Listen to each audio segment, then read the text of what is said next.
Welcome to the 7 Days Report. I'm your host, Vasilios Nikolaos Vitsalogiannis. We are here every weekend at 12 and 21 to bring you the latest headlines, in-depth analysis, and insightful commentary on the stories that matter most. Whether you're tuning in for a recap of the week or looking for a deeper understanding of global events, we've got you covered. Let's start with our first news.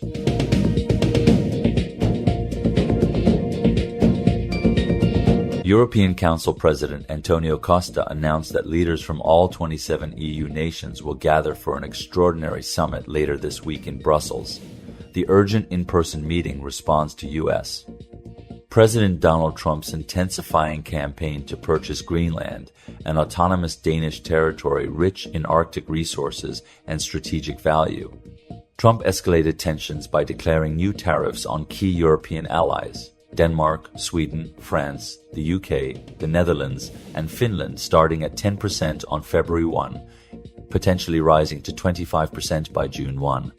These measures target nations opposing the sale, which Trump deems vital for U.S. security, including missile defense and maritime surveillance. He has not ruled out forceful options, stating Greenland must be acquired the easy way or the hard way. European leaders swiftly condemned the move. French President Emmanuel Macron called tariff threats unacceptable, vowing a united response to protect sovereignty. UK Prime Minister Keir Starmer deemed it completely wrong, while Costa reaffirmed EU solidarity with Denmark and Greenland, emphasizing international law and territorial integrity. The tariffs also jeopardize a recent EU-US trade deal, casting doubt on transatlantic ties. Protests erupted in Greenland and Denmark against U.S. ambitions.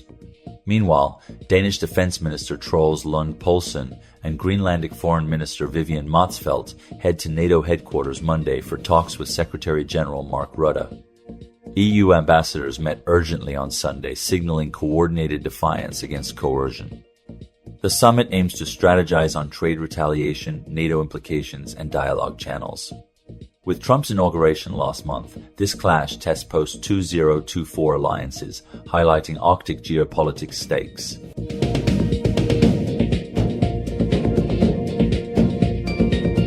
At least 47 people were killed and over 100 were injured when two high-speed AVE trains collided head-on near Córdoba in southern Spain, marking one of the country's deadliest rail disasters in over a decade. The crash, which occurred around 10:45 p.m. on the Madrid-Seville line, sent both trains careening off the tracks in a fireball of twisted metal and shattered glass.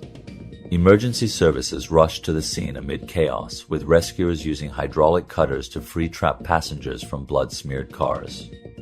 Spain's Interior Ministry confirmed the death toll early Monday, warning it could rise as teams combed the wreckage. "It's a scene of utter devastation," said Regional Fire Chief Elena Vargas. The impact was catastrophic. Survivors recounted haunting scenes of panic.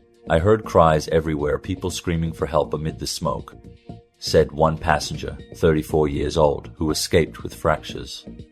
Another passenger described blood everywhere, cars crumpled like tin cans. Videos circulating on social media showed derailed carriages smoking under floodlights, with helicopters airlifting the wounded. Authorities suspect a signaling failure or human error, as both trains were traveling at over 250 kilometers per hour. Spain's rail operator ADIF halted all high-speed services nationwide, launching an investigation alongside EU transport officials. Prime Minister Pedro Sanchez visited the site, vowing full accountability and support for victims' families. This tragedy evokes the 2013 Santiago de Compostela crash that killed 79. Rail safety advocates demand urgent upgrades to Spain's aging network.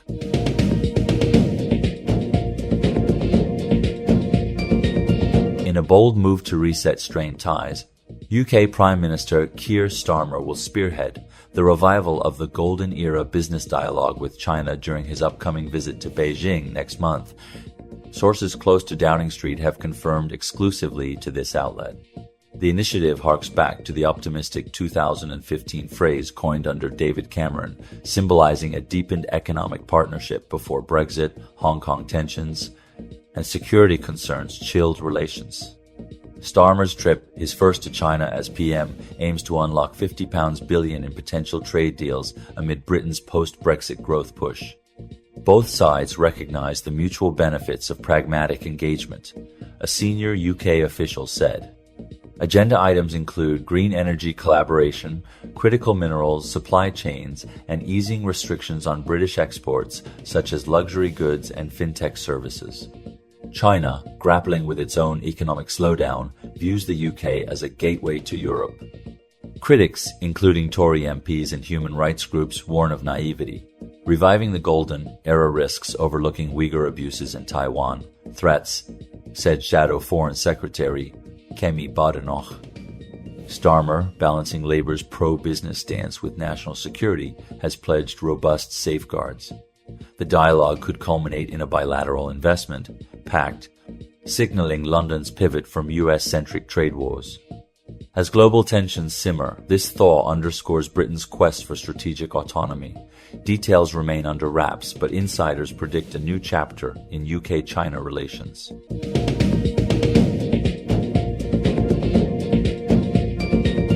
The French Navy on Thursday intercepted a Russian-flagged tanker in the Mediterranean Sea, suspected of operating within Moscow's shadowy ghost fleet that circumvents Western sanctions on oil exports. The operation unfolded approximately 200 nautical miles off the coast of Corsica, where the frigate Jean Bart conducted a routine patrol under NATO's maritime security framework.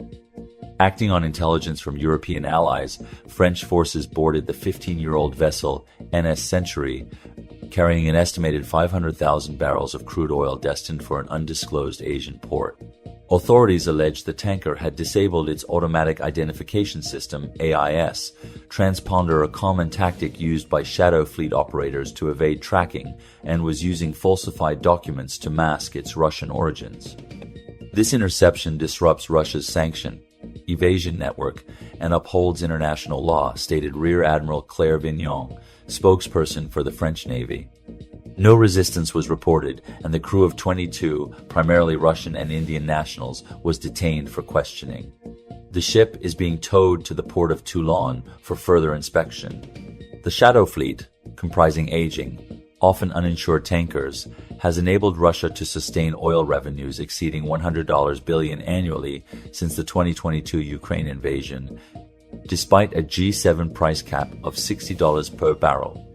This marks the third such French-led action in the Mediterranean this year, following similar EU and UK operations. Experts warn that without coordinated global enforcement, these vessels pose environmental risks due to poor maintenance.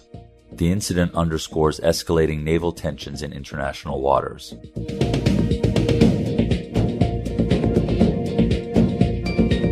In a significant development for Israeli politics, major Arab parties announced Thursday they have reached a preliminary agreement to revive the Joint List, a unified electoral alliance that previously amplified Arab voices in the Knesset. The pact emerged from a key meeting of Arab leaders in the northern city of Sachin, a hub of Arab-Israeli activism.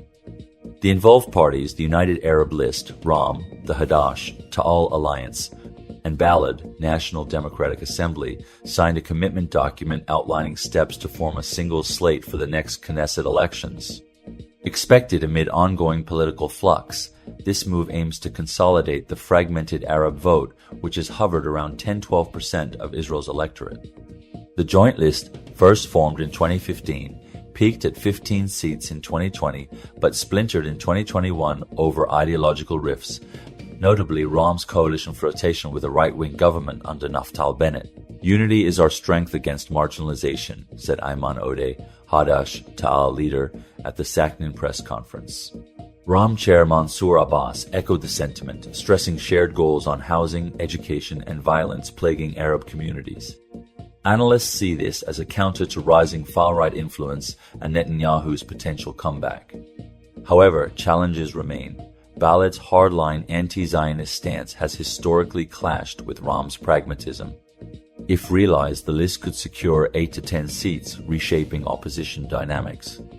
Formal unification talks continue, with deadlines tied to election timelines.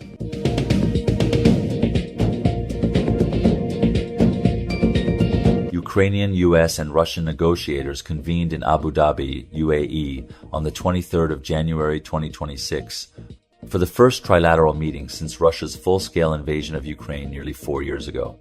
Ukrainian President Volodymyr Zelensky announced the talks at the World Economic Forum in Davos, signaling a potential breakthrough in stalled peace efforts. Russia's team, led by GRU chief Igor Kostyukov, joined Ukrainian intelligence figures like Kirilo Budanov and U.S. envoys, including Steve Witkoff.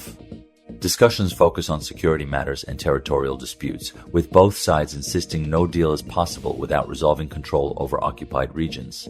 Separate economic talks involve Russia's Kirill, Dmitriev, and Witkoff, amid optimism from recent U.S.-Russia Kremlin meetings described as constructive.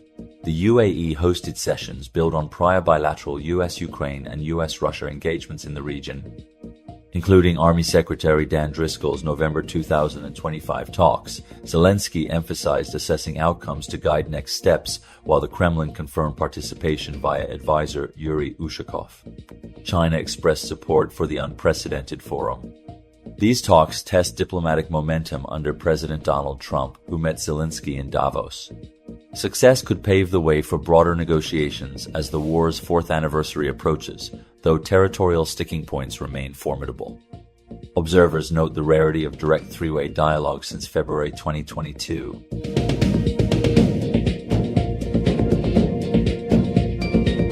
That was the 7 Days Report Show. I'm your host, Vasilios Nikolaos Vitsalogiannis. Before signing off, I would like to thank you for listening to our news. Until next time, stay informed and be safe. Goodbye.